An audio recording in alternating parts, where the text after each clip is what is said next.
É um prazer estar aqui com vocês. Eu agradeço demais a cada um que está aqui, porque nesse auditório cabem 120 pessoas. Mas quando a gente está falando de pessoas, 120 não é 120, são 120 uns. 120 cada um, porque cada pessoa é única.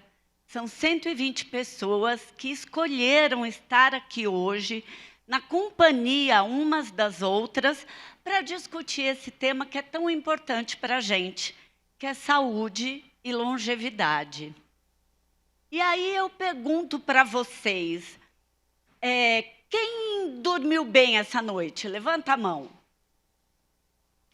Quem, quando acordou, percebeu que ainda estava cansado, que ainda estava com sono? Quem veio de metrô ou de ônibus para cá? Quem veio de carro de aplicativo? Quem veio caminhando? Ó, tem alguém que veio caminhando. E quem quer viver mais e melhor? Quem tem medo de envelhecer? Quem tem medo de morrer? Quem tem medo de viver? E agora eu vou fazer uma pergunta que vocês vão achar meio esquisita. Tá todo mundo aqui? Porque às vezes a gente tá num lugar, mas não tá naquele lugar. E isso é mais comum do que a gente imagina. Quem chegou, mas ainda não chegou, porque está pensando em mandar aquela mensagem, em fazer aquele pix.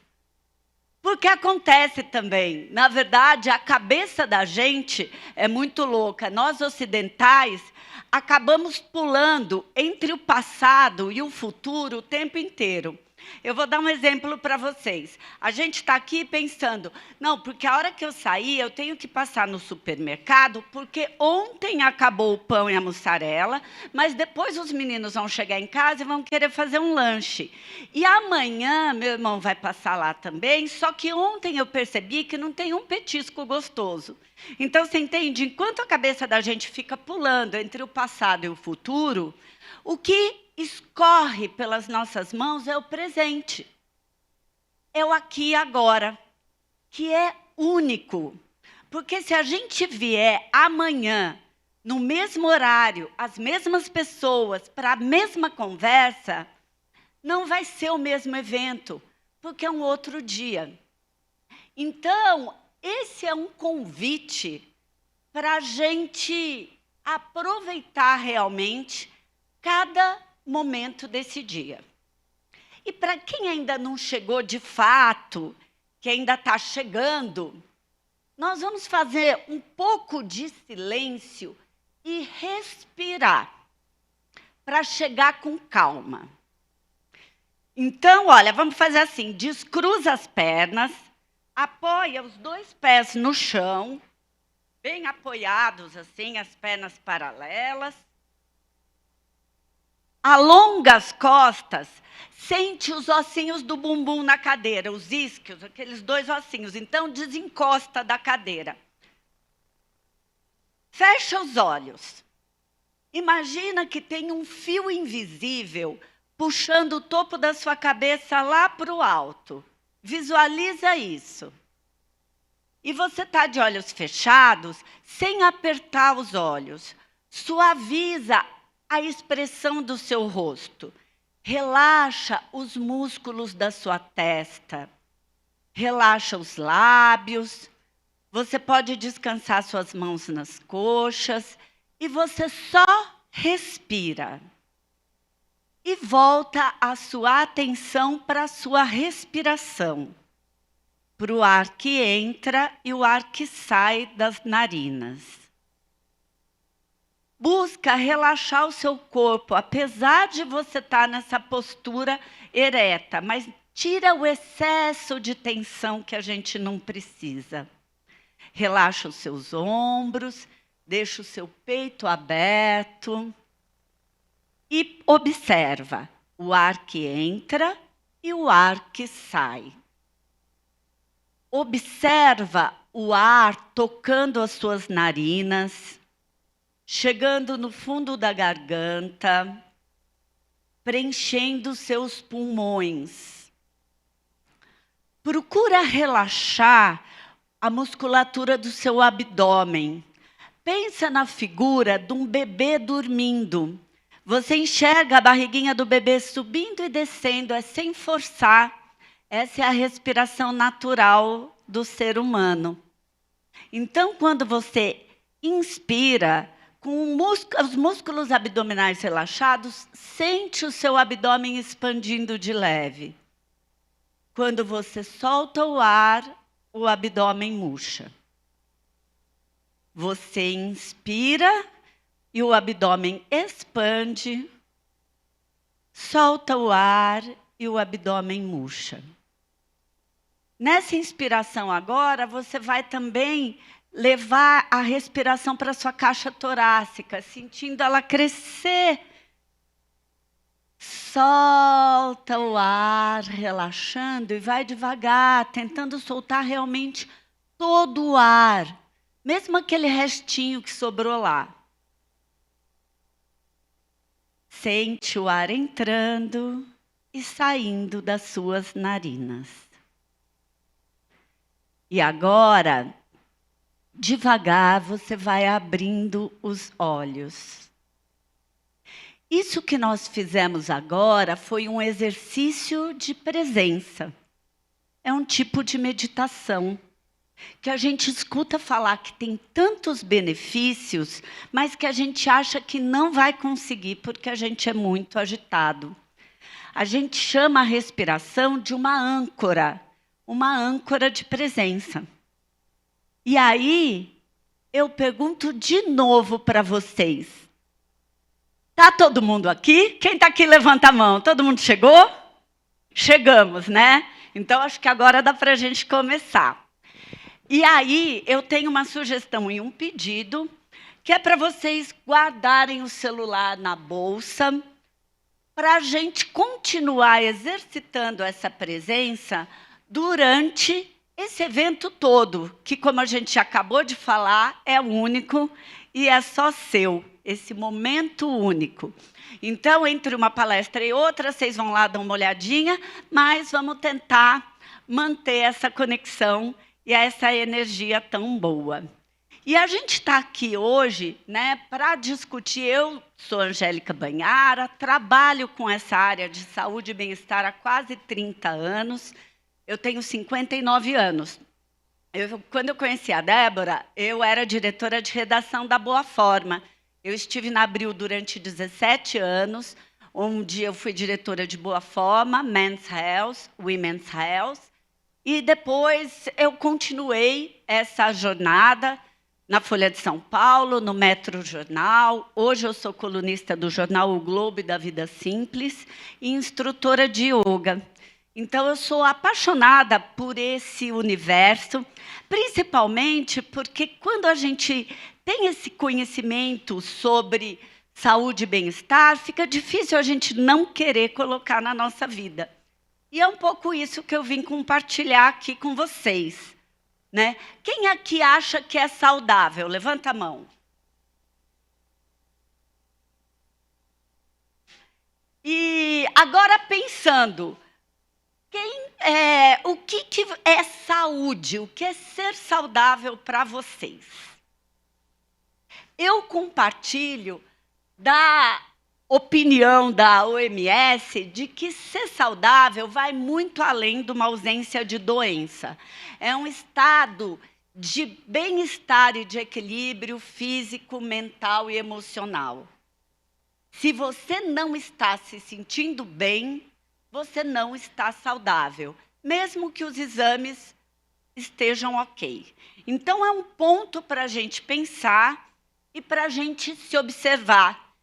A saúde, ela tem muito a ver com a autoobservação. Por quê? Porque o nosso corpo conta para a gente o que funciona e o que não funciona. Se a gente acordou e não está se sentindo bem, talvez seja porque alguma coisa aconteceu ontem, não é aleatório.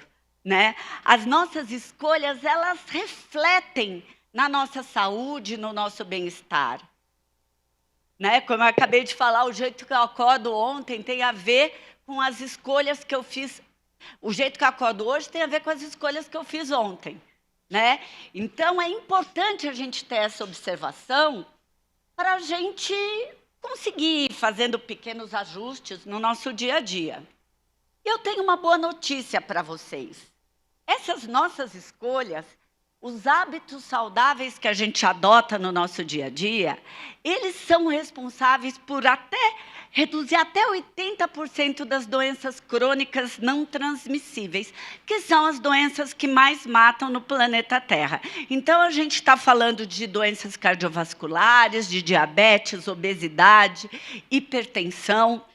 E aí vocês podem me perguntar, mas e o peso da genética? Eu tenho uma genética ruim. Então, o peso da genética na tua saúde, os estudos já mostram, é de cerca de 20%. O resto está nas nossas mãos. Tem muitos estudos que mostram a adoção de um estilo de vida saudável para reduzir em até 30% os riscos de todos os tipos de câncer. E aí, quando a gente fala de vida saudável, mas como eu vou colocar isso no meu dia a dia? Tudo é tão corrido, como que eu vou fazer? E aí, você sabia que só de trocar 2 horas do seu tempo sentado pelo mesmo tempo em pé, você já produz uma série de mudanças físicas no seu organismo? Tanto que tem alguns escritórios em países escandinavos, acho que eu já ouvi falar que até no Brasil já tem isso, que você regula a altura da mesa, para você não ficar o tempo todo sentado. Eu, por exemplo, quando eu tenho que fazer uma ligação, vou ligar para a mãe, vou ligar para a tia, que eu sei que eu vou ficar pelo menos 20 minutos no telefone, eu não fico sentada, eu fico de pé, eu apoio, e eu ligo para minha mãe de vídeo quase todo dia, eu apoio o celular na estante e eu fico conversando com ela de pé. Durante a pandemia, que eu fiz live mais de uma vez por semana, eu fazia as lives de pé também. Falei, por que eu vou ficar 1 hora sentada, entendeu? E mesmo hoje me falaram, você pode sentar numa das cadeirinhas do meio. Eu falei, não, eu vou ficar de pé. Porque se a gente for parar para pensar, olha assim, das 24 horas do dia, que a gente durma entre 7 e 8 horas, deitado. Aí a gente trabalha 7, 8 horas, 9, sei lá, sentado. Aí a gente vai para o trabalho, se tem lugar no transporte ou se vai de carro, sentado. E aí a gente senta para comer, e aí quando chega em casa a gente está cansado. Então, depois de comer, a gente senta ou deita no sofá para ver televisão. Sendo que o corpo da gente foi feito para o movimento, né? Então, vocês entendem que a conta não fecha? E vocês entendem que tem uma coisa de mindset, de mudar o jeito da gente pensar. E quando a gente fala sobre estilo de vida saudável, isso é tão importante, tem tantos estudos que reforçam essa importância, que até tem nome, medicina do estilo de vida. Quem aqui já ouviu falar de medicina do estilo de vida? Na verdade, não é uma especialização, é uma abordagem médica, né? O que isso significa?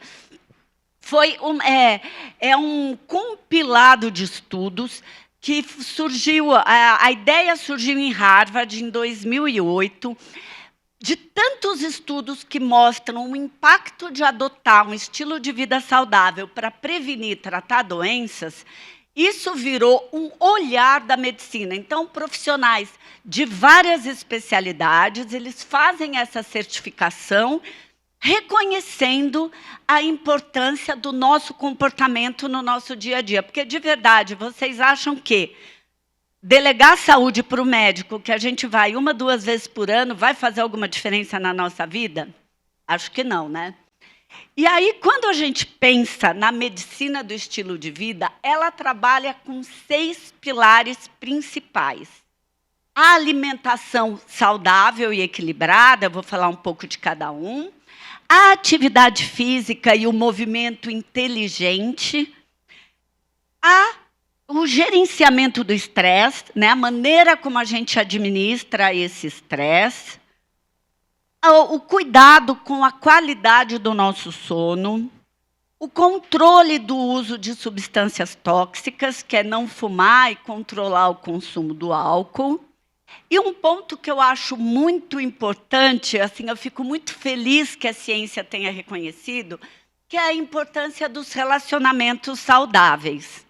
A solidão mata, interfere na nossa imunidade.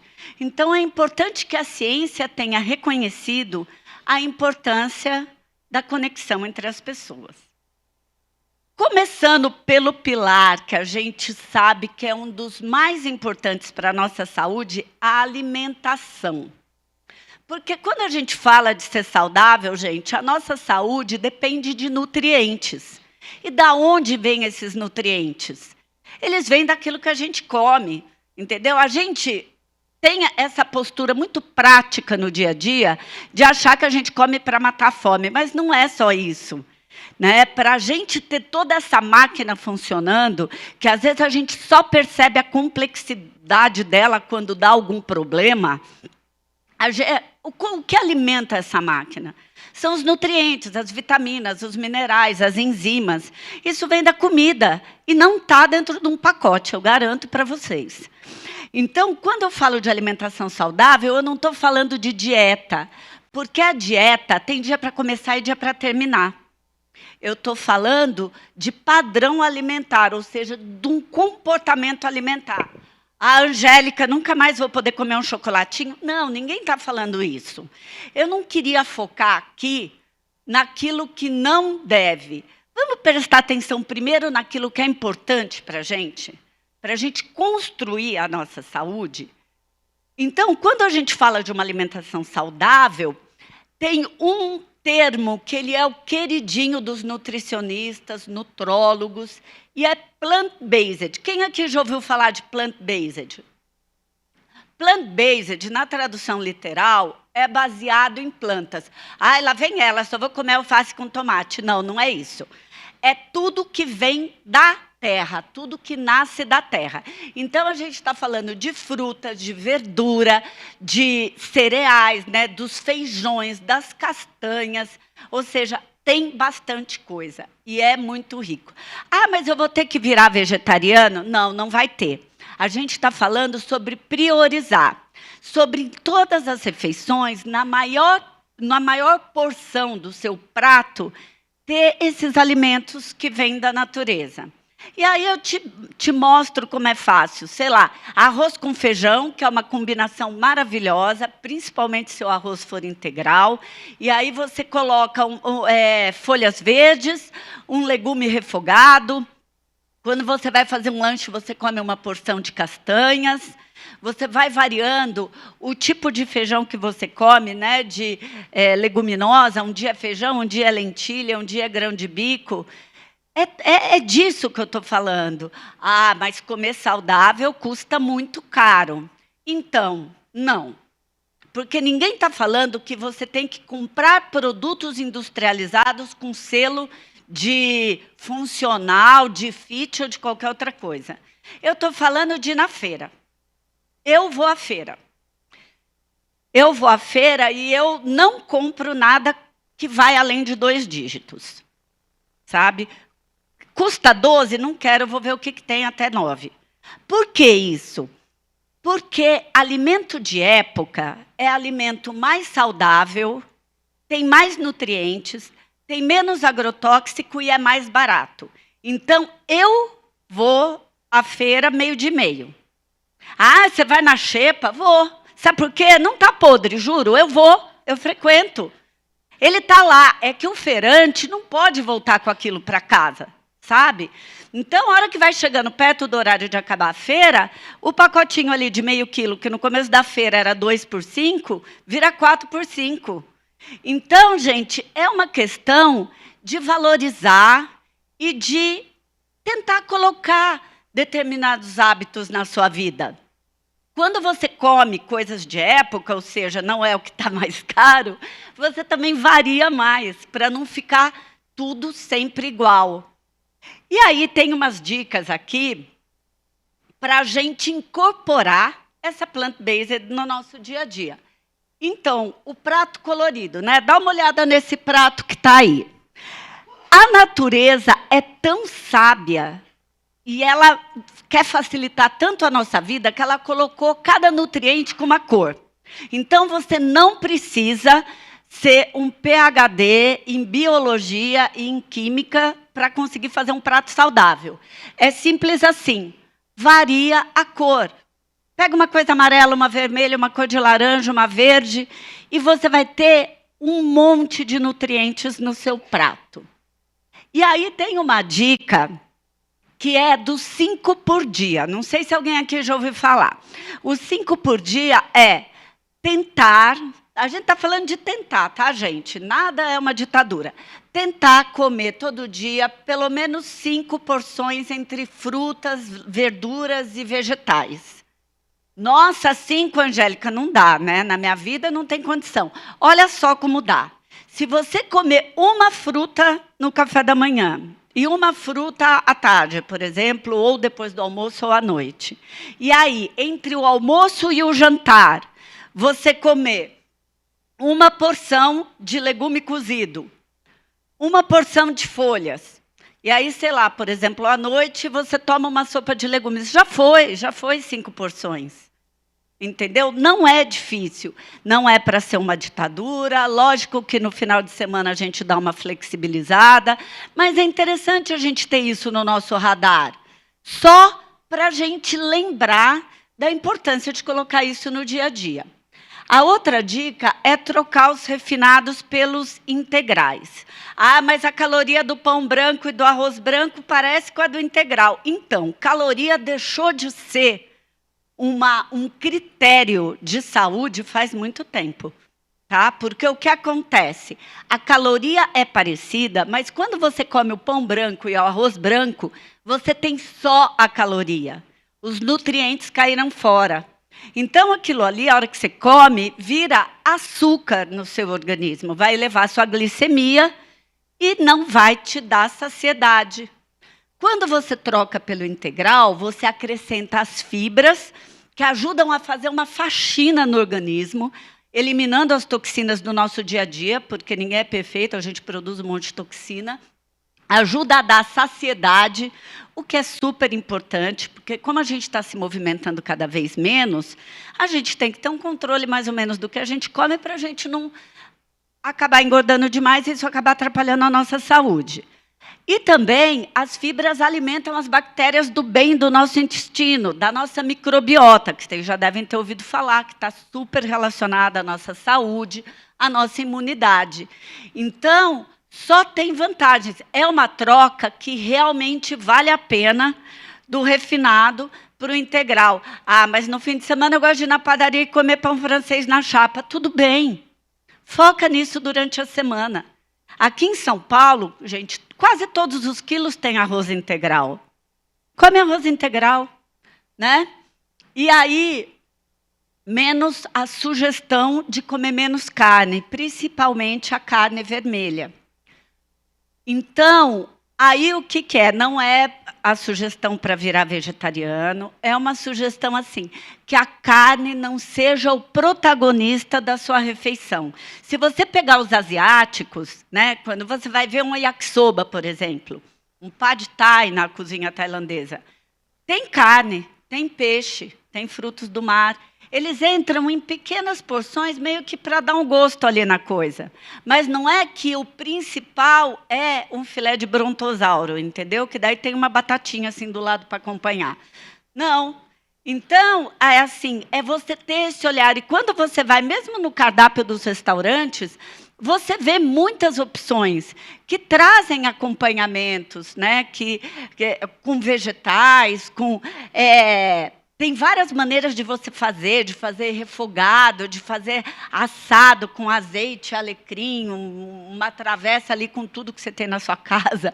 Enfim, tem, o que se fala, ninguém está falando de cortar da vida, está falando assim, olha, carne vermelha, tem vários estudos que associam a doenças cardiovasculares, o excesso do consumo de carne vermelha, então vamos comer menos, comer porções menores, vamos dar uma olhada para a maneira como a gente prepara os nossos alimentos, tentando evitar alimento frito. Quando você come uma coisa frita, empanada, você aumenta 3 vezes o número de calorias. Será que a gente precisa disso?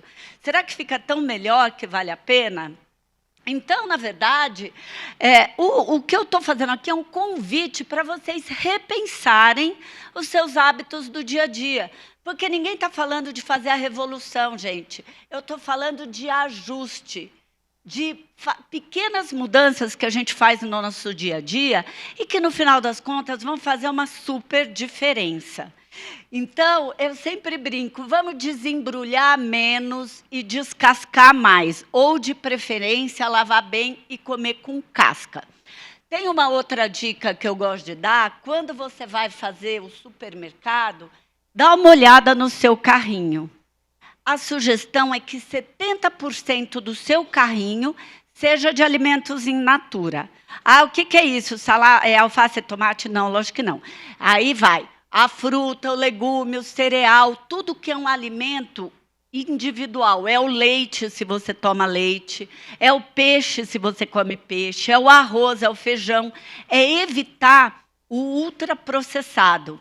Ultraprocessado é a comida pronta, feita pela indústria, que mistura um monte de ingredientes e aditivos e que, para aumentar a palatabilidade, ou seja, para a gente comer mais e não querer parar, é impossível comer um só, acaba tendo excesso de sódio, excesso de açúcar, excesso de sal e uma lista de aditivos químicos que estão ligados a um monte de problemas, inclusive a tal da inflamação crônica de baixo grau, que a mulherada toda está falando que está inflamada, que não emagrece porque está inflamada. Então, tira ultraprocessado para você ver como a tua vida vai melhorar. Falando de um segundo ponto muito importante, gerenciamento do estresse. Sabe por quê? Não adianta achar que vai desestressar quando mudar para a Bahia, gente, porque nós não vamos. Nós moramos em São Paulo. É essa a nossa vida, tem trânsito, tem poluição. É difícil mesmo, tá? Viver não é fácil para ninguém. Mas o que os estudos mostram é que o problema em si não é o estresse, é a maneira como a gente lida com ele. E aí, o que isso quer dizer? O estresse, ele é saudável, ele é um mecanismo de defesa do organismo. Se a gente não tivesse estresse, a gente não estaria aqui, teria sido comido pelo leão, porque daí, em vez da gente pegar e ficar e fugir dele a hora que ele aparecia lá atrás, a gente tinha só mentalizado para ele ir embora e tinha sido comido. Então, o estresse, ele tem um lado positivo, mas ele faz assim, uma curva. Quando acontece a situação do perrengue, então é o alto e a gente tem a recuperação. E assim vai. O que está acontecendo com a gente hoje? Então, a gente tem um pico de estresse, emendado no outro pico de estresse, e fica assim, assim, assim, assim, assim, assim, assim, e aí tem burnout com 30 anos, sem ser CEO de lugar nenhum. Né? Olha só o ônus, sem o bônus. Ninguém é CEO e está todo mundo tendo burnout. Então, é importante que a gente olhe, meu Deus, se os perrengues não vão parar de acontecer, como será que eu posso fazer para lidar com eles? Né? Eu tenho aqui essa imagem da zebra, porque tem um livro que já está esgotado, por isso que eu nem coloquei o nome aí, que é Porque as Zebras Não Têm Úlceras. E o que esse livro, ele usa o exemplo das zebras, o seguinte, a zebra está lá, pastando na savana. Chega o leão, ela sai correndo em desabalada carreira, como se realmente o mundo fosse acabar, porque para ela pode acabar.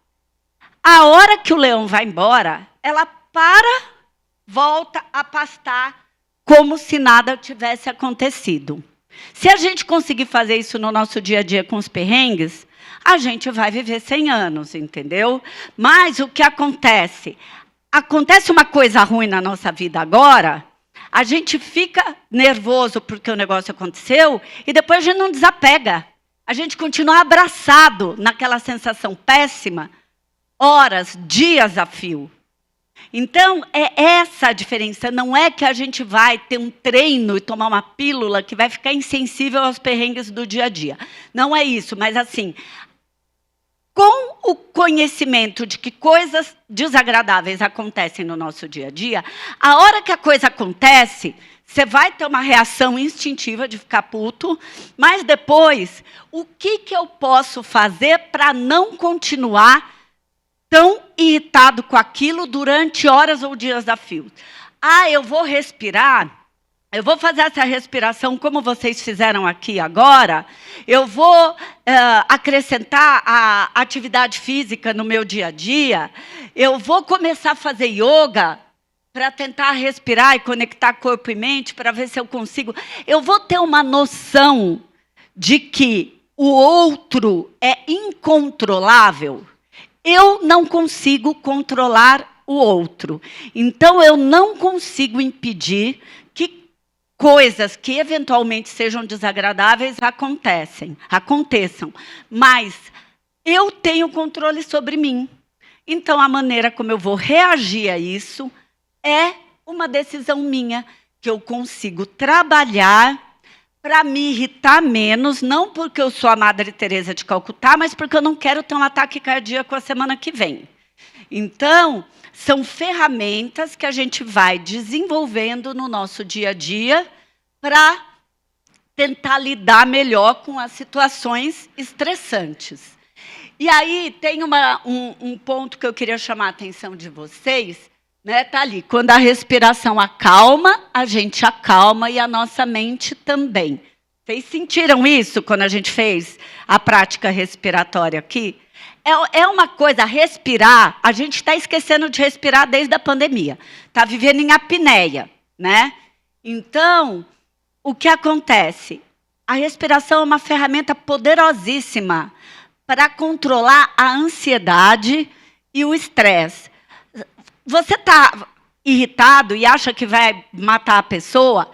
Vai no banheiro do trabalho, respira, solta o ar, repete 3 vezes, solta o ar pela boca. Se estiver muito nervoso, faz assim, como se você estivesse soprando um canudinho.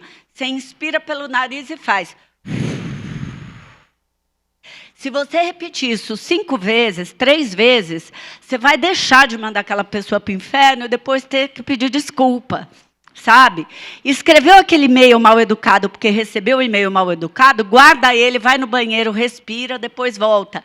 São coisas que a gente vai trabalhando no nosso dia a dia, eu garanto para vocês que tem um efeito muito poderoso. E eu quis aproveitar aqui para falar do banho de floresta. Quem já ouviu falar disso? Banho de floresta foi um termo que surgiu nos anos 80 no Japão, porque o governo japonês percebeu que as pessoas, principalmente os mais novos, estavam se distanciando muito dos costumes de valorização da natureza. Então, o governo resolveu financiar uma série de pesquisas mostrando quais são os benefícios de você ficar próximo da natureza. Isso rendeu realmente dezenas de estudos que eles mostram, e assim, o que acontece, qual é o mecanismo? Quando você está num parque, num bosque, num lugar que tem bastante árvores, você fica respirando aquele ar puro e as plantas, elas produzem uma substância que chama terpeno, que está ligado ao óleo essencial da planta. Faz parte do sistema de defesa dela. E aí, quando a gente inala esses óleos essenciais, a gente absorve essas propriedades para o nosso sistema de defesa.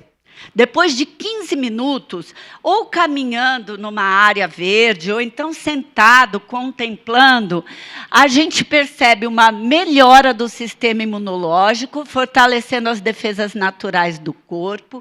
Isso ajuda também no relaxamento, trazendo uma sensação de calma. É documentada a redução do estresse e da pressão sanguínea e aumenta a sensação de bem-estar. Ai, Angélica, você está sem noção. Ó, minha vida, eu moro na Bela Vista, só tem prédio em volta da minha casa. Então, Usa o final de semana, vai no parque. Ai, Ibirapuera lotado. Olha, sabe aquela trilha que tem? Tem umas trilhas. Paulistano gosta de fila, né? Não pode ver uma fila, uma muvuca que vai lá e fica junto. Mas você pode fazer um movimento contrário. Tem vários espaços do Ibirapuera que tem menos muvuca, que você consegue andar na trilha que é de terra. Tem árvore, não tem só do Ibirapuera, tem tanto parque aqui em São Paulo, tanta praça. Pega um livro, vai ler na grama do parque no final de semana. Sai do Netflix, pelo amor de Deus. No final de semana, aproveita para ficar ao ar livre, fazer fotossíntese, gente. É importante isso. Aí, atividade física e movimento. Bom, eu já falei aqui no começo, quando eu dei a sugestão de trocar o tempo de pé, o tempo sentado por tempo de pé. Aí a gente divide essa questão da atividade física em 2 blocos, porque uma coisa é fazer exercício com regularidade, que é maravilhoso e tem uma série de benefícios, mas eu gostaria de chamar a atenção para a questão do tempo que a gente fica sentado. Como aquele exemplo que eu dei no começo, lá, do tempo que a gente fica dormindo, muito tempo sentado. Então, mais importante do que fazer academia 2 vezes por semana é colocar um pouco mais de movimento no nosso dia a dia. Então, quem trabalha no escritório, a cada 1 hora, levantar e dar uma volta, vai no banheiro, vai beber água no bebedouro, em vez de deixar a garrafa do lado. É importante. Aí fala, lá vem ela falando aquilo que todo mundo fala. Tá, mas você faz. Entendeu? Eu sou a arauta do óbvio. Sabe por quê? Porque ninguém está fazendo nem o básico 1. Aí eu vou pegar e vou falar para... Sabe, comer o superalimento que dá no Nepal, na lua cheia, acolhido por virgens? Não, não é isso, gente. Vamos fazer o básico que não custa nada, mas ninguém faz. Eu pego o metrô, tem bilhete único, né? Metrô, ônibus. Cara, só dá eu na escada do metrô. E aí o povo fica se estapeando para tomar o elevador, pegar o lugar da grávida e da senhorinha. De verdade, uma galera de 20 anos, ali brigando na fila do elevador, vou te contar. Então, assim, faz diferença. Sabe uma dica que eu tenho? Vocês olharem o número de passos que vocês dão no dia a dia. Todo celular tem aquele aplicativo que conta passos. Eu acabei baixando um específico, que chama Steps, com Z no final, para eu deixar ali na primeira tela, tal, e que eu clico, eu já olho. Sabe por quê? É importante a gente perceber que pequenos ajustes fazem diferença. Que o dia que você resolve que você não vai pegar o carro para andar 2 quadras para ir na padaria, aumentou o número de passos. O dia que você resolveu não ir de carro para o trabalho e ir de metrô, só o fato de você andar até a estação e subir as escadas, a linha amarela, tem mais ou menos uns 1000 degraus até você chegar lá na rua, né? Cara, eu juro, eu que faço atividade física tipo sempre, eu tenho que parar nos lances de escada. Meu Deus, mas eu falo, não, vamos lá, vamos que vamos, faz bem para a bunda e tal, não sei o quê, subir escada. Então, sabe, são coisas do dia a dia. Foi almoçar com a galera, em vez de sentar depois para conversar, por que não ficar andando, dar uma voltinha no quarteirão depois para ajudar a fazer a digestão, sabe? É assim, se a gente parar para se observar, a gente vai perceber vários momentos em que a gente consegue colocar um pouco mais de movimento no nosso dia a dia. Fica aí o convite. E a questão, essa questão do ficar muito tempo sentado é tão grave que os pesquisadores estrangeiros eles criaram esse termo, sitting is the new smoking, ou seja, ficar muito tempo sentado tem malefícios comparados aos malefícios de fumar. Então, é um ponto de atenção. Tá, Angélica, mas e aí? Eu já tenho movimento no meu dia a dia. Quanto eu tenho que fazer de atividade física programada para ser saudável e viver 100 anos? Vamos lá. A OMS, ela sugere pelo menos 150 minutos por semana de exercício moderado ao intenso. Nossa, 150? Meu Deus do céu. Então, dá 30 minutos por dia, 5 vezes por semana. Não dá, minha vida é muito corrida. Então, vai lá no seu celular e olha agora quanto tempo por dia você fica online. Porque os celulares todos marcam isso. Quanto tempo por dia você fica em rede social? E o WhatsApp é rede social, tá? É, viu? Então, aí você vê o número de horas que você fica em rede social, e aí você vê se você tirar 30 minutos por dia em nome da sua saúde, se isso daí é viável ou não na sua vida. E aí, assim, se você estiver mesmo empenhado em fazer a sugestão da OMS, desses 5 dias por semana, a OMS sugere que 2 dias sejam de exercício resistido. Exercício de força, musculação.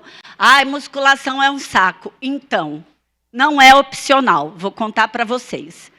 Se você chegou até os 40, sei lá, sem fazer, agora não tem jeito. Eu vou falar, eu fui a 3 congressos diferentes no mesmo mês. Um era de saúde mental, um era de medicina de estilo de vida, um era de nutrição. Nos 3 congressos, em 3 palestras, os especialistas falaram que o músculo, a nossa reserva muscular, é o nosso principal indicador de longevidade. Sabe por quê? Porque se você cair depois de uma certa idade, você está lascado. Você cai, você quebra o fêmur, você tem que pôr uma prótese, aí você não consegue levantar direito, aí você fica acamado, a tua imunidade vai para o saco, você morre de pneumonia. E aí, esse é um risco real. E o que segura o teu osso para você não cair é o teu músculo. E a gente vai perdendo músculo a partir dos 30 anos em progressão geométrica, não querendo ser catastrofista nesse lindo dia. Mas isso acontece, gente. A gente não pode perder o músculo que a gente tem.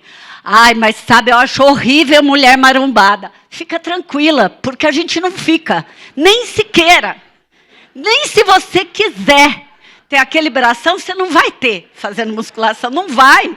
Gente, eu faço, ó, meu braço, não é, não, entendeu? Então, a gente tem que fazer pelo menos para não perder, não pode perder o que tem. Então, e não adianta ficar comendo barrinha de proteína e tomando whey, tá? Porque assim, se você fizer musculação, pode ser que dê uma ajudinha, mas não é isso que é indispensável para você construir musculatura. Para construir musculatura, você precisa fazer, de fato, exercício resistido e cuidar da qualidade do seu sono, que a gente vai ver, né? Os estudos, tem uma coisa que eu fiquei sabendo, não faz muito tempo, mas depois eu descobri que já faz 10 anos que a ciência sabe disso, que o músculo é um órgão endócrino. O músculo produz hormônio. Vocês sabiam disso? O músculo, mas não quando a gente está vendo Netflix, né?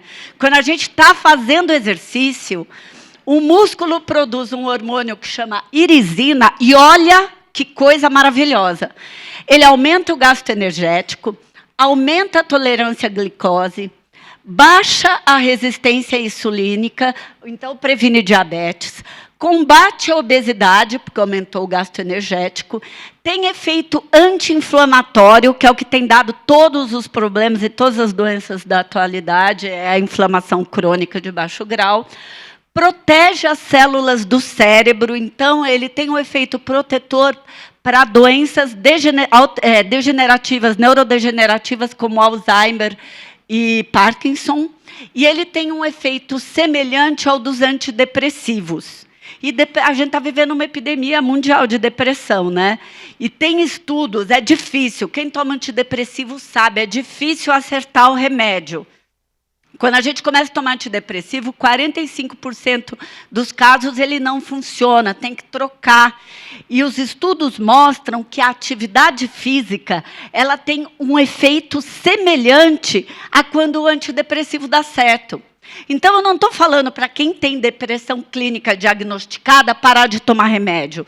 Eu estou falando que se você colocar o exercício no seu dia a dia, você vai se sentir muito melhor e talvez você possa diminuir a dose, talvez lá na frente você possa até parar.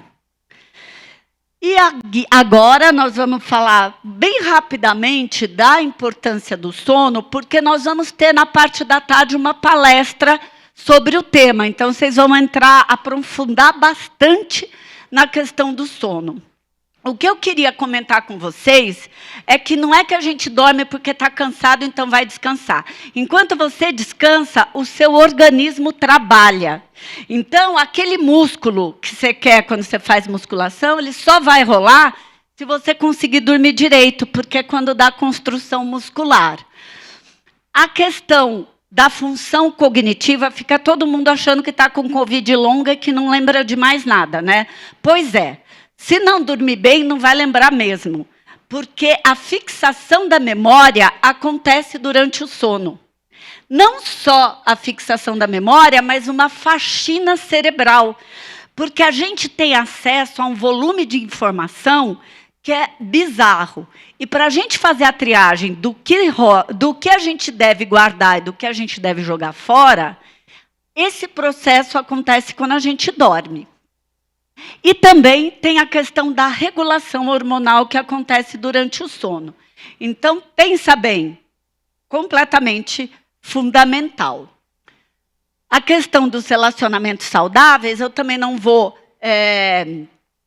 entrar muito, porque nós vamos ter uma palestra excelente logo depois do almoço sobre o assunto. Mas, como eu falei lá no começo, a gente tem muitos estudos que mostram que cultivar relacionamentos saudáveis aumenta a longevidade, aumenta a imunidade, gente. As pessoas que têm companhia ficam menos doentes. E a gente não está falando só de ter grande amor, do significant other, não é disso que eu estou falando. É de ter com quem dividir a vida. Não precisa ter 2.000 amigos em rede social, não é disso também, não. É até aqueles 3, sabe?